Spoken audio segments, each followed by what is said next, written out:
Hi குட்டீஸ், இது பூமியுடன் கதை கேட்கும் நேரம். இன்னைக்கு நம்ம பார்க்க போகிற கதையோட பேர் Aarthi regains her self confidence and is happy again. இந்த கதை எழுதினவங்க ஸ்ரீகலா கணபதி, படம் வரைஞ்சவங்க ஹேமு மரிட்ரிகி ஜோக்ரான், கவுனாபா பாண்டே, சைஜா ஜெயின் சௌகுலா. இந்த கதை நமக்கு பிரத்தம் புக்ஸோட ஸ்டோரி வீவர் தளத்துலேருந்து கிடைச்சது. சரி, கதைக்குள்ள போவோமா? ஆர்த்தி ஒரு புத்திசாலியான சின்ன பெண். 4வது படிச்சிட்டு இருந்தா.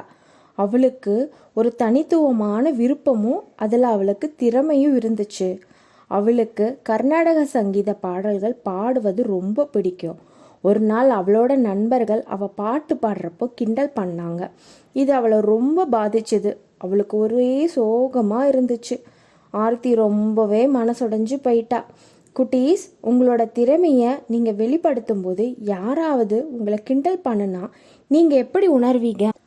அப்போ அவளோட வகுப்பு ஆசிரியை உஷா மிஸ் ஆர்த்தி சோகமாக இருக்கிறத பார்த்துட்டு அவளை கூப்பிட்டு மெதுவாக அன்பாக தலையை தடவி விட்டு, ஏன் ஆர்த்தி நீ ரொம்ப சோகமாக இருக்க அப்படின்னு கேட்டாங்க.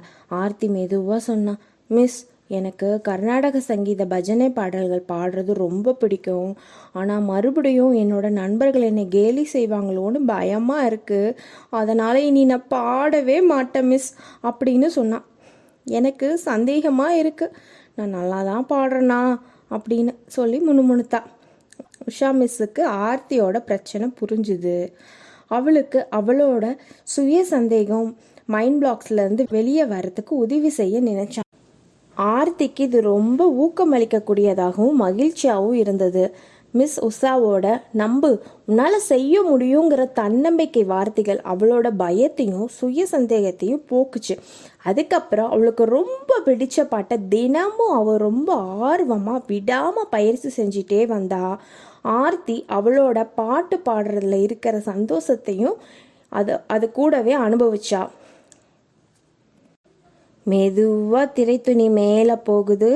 மேடையில் ஒரு மைக் மட்டும் தெரியுது. பள்ளி மாணவர்கள் அனைவரும் ஆண்டு விழாவுக்காக அங்கே கூடியிருந்தாங்க. அப்போது ஆர்த்தி அவளுக்கு பிடித்தமான நட்பு பற்றிய ஒரு கர்நாடக சங்கீத பாட்டு ரொம்ப அழகாக பாடி எல்லாரையும் அற்புதமான தன்னோட குரலால் கட்டி போட்டுட்டா. அது மனசை மயிலறகு மாதிரி வருடி செல்றது போல இருந்துச்சு. எல்லாரும் ரொம்ப அமைதியாக காற்றுல வந்த இசையால் மெய் மறந்து நின்னாங்க. பாடல் முடிஞ்சதும் எல்லாரும் பலமாக கைத்தட்டினாங்க. ஆர்த்தியோட பாட்டில் இருந்த நட்பை பற்றின வரிகள் எல்லாருக்குள்ளேயும் உண்மையான நட்புனா என்ன அப்படிங்கிற புரிதலை உண்டாக்குச்சு. ஆர்த்திக்கு இப்போ அவளோட பாடுற சந்தோஷம் நம்பிக்கையும் திரும்ப கிடச்சிருச்சு. இனிமே அவ பாட தயங்கவே மாட்டா. அதோட உண்மையான நட்பை பற்றி புரிஞ்சுக்கிட்ட நண்பர்களும் அவளுக்கு திரும்ப கிடைச்சிட்டாங்க. குட்டீஸ், இதே மாதிரி உங்களோட திறமைகள் என்னென்னு யோசிச்சு இந்த ஒர்க் ஷீட்டில் எழுதுறீங்களா? நன்றி.